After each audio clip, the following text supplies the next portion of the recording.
అందరికీ నమస్కారం. నూతనంగా ఏర్పడిన కేంద్ర ప్రభుత్వంలో కేంద్ర మంత్రిగా పనిచేసే అవకాశం దక్కినందుకు చాలా ఆనందంగా ఉంది. మరి ఈ ఆనందానికి కారణమైనటువంటి ఎంతో మందికి నేను ధన్యవాదాలు తెలియజేసుకోవాల్సినటువంటి అవసరం ఉంది. అందులో ముఖ్యంగా ఈరోజు తలుచుకోవాల్సినటువంటి వ్యక్తి మా తండ్రి గారు స్వర్గీయ కింజరాపు ఎర్రన్నాయుడు గారు. ఆయన చనిపోయిన దగ్గర నుంచి కూడా నాకు నిరంతరం వెన్ను తట్టుతూ పైనుంచి ఆశీర్వాదం ఎప్పుడు కూడా అందిస్తూనే ఉన్నారు.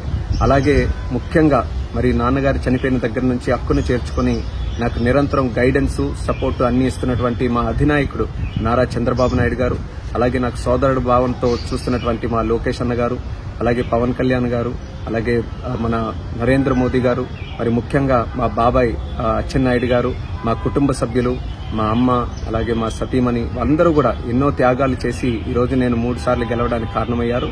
మరి ఈరోజు ఇంత స్థానంలో ఉన్నానంటే దానికి ప్రత్యేకమైనటువంటి కారణం మా శ్రీకాకుళం జిల్లా ప్రజలు.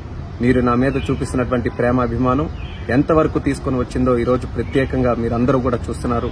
దానికి మా శ్రీకాకుళం జిల్లా ప్రజలందరికీ కూడా శిరస్సు వంచి పాదాభివందనం తెలియజేసుకుంటున్నాను. అలాగే తెలుగు ప్రజలు, తెలుగుదేశం పార్టీ కార్యకర్తలు, జనసేన, భారతీయ జనతా పార్టీ కార్యకర్తలు అందరూ కూడా కలిసికట్టుగా మొన్న ఎన్నికల్లో పోటీ చేసి ఒక హిస్టారిక్ విక్టరీని, ల్యాండ్ స్లైడ్ విక్టరీని ఎన్డీఏ ప్రభుత్వానికి రాష్ట్రంలో, కేంద్రంలో ఇవ్వడం జరిగింది. దాని కారణంగానే ఈరోజు ఆంధ్రప్రదేశ్ రాష్ట్ర భవిష్యత్తు చాలా ఉజ్వలంగా ఈరోజు మనందరికీ కూడా కనిపిస్తుంది. అందులో పనిచేసే అవకాశం ఈరోజు చంద్రబాబు నాయుడు గారి నేతృత్వంలో, మోదీ గారి నేతృత్వంలో మాకు కలగడం అనేది మా అదృష్టంగా భావిస్తున్నాం. ఈ పదవి మా ఒక్కరిదే కాదు, ఆంధ్రప్రదేశ్ రాష్ట్ర ప్రజలదనేది మళ్లీ గుర్తు చేస్తున్నాను. ఈ 5 సంవత్సరాలు కూడా తెలుగుదేశం పార్టీ మీ అందరికీ కూడా తెలిసిందే. గత 40 సంవత్సరాలుగా తెలుగు ప్రజలు ఎక్కడ ఉన్నా, ఏ కష్టాల్లో ఉన్నా వాళ్ళ కోసం మేము పనిచేస్తూ వచ్చాం. ఈ 5 సంవత్సరాలు కూడా మీకు ఇచ్చినటువంటి హామీలు, మేనిఫెస్టోలు, అలాగే మీకు ఇచ్చిన ఇన్సూరెన్సెస్ అన్ని కూడా ఫుల్ఫిల్ చేయడానికి రాష్ట్ర ప్రభుత్వం తరఫున, కేంద్ర ప్రభుత్వం తరఫున మా యొక్క సహాయ సహకారాలన్నీ కూడా శక్తి వంచన లేకుండా పనిచేసి మీ అందరికీ కూడా న్యాయం చేయడానికి, మన రాష్ట్రాన్ని అభివృద్ధి చేయడానికి మేము అందరం కూడా కష్టపడతామని తెలియజేసుకుంటున్నాం. మరి ముఖ్యంగా ఆంధ్రప్రదేశ్ రాష్ట్రాన్ని మళ్లీ అభివృద్ధి పటంలో నడిపి దేశంలోనే నెంబర్ 1 రాష్ట్రంగా మనం తయారు చేయాలి. అదే మా అందరి తాలూకు లక్ష్యం. దానికి కేంద్రం నుంచి ఎంతవరకు అవకాశం ఉంటే సహకారం పొందాలి.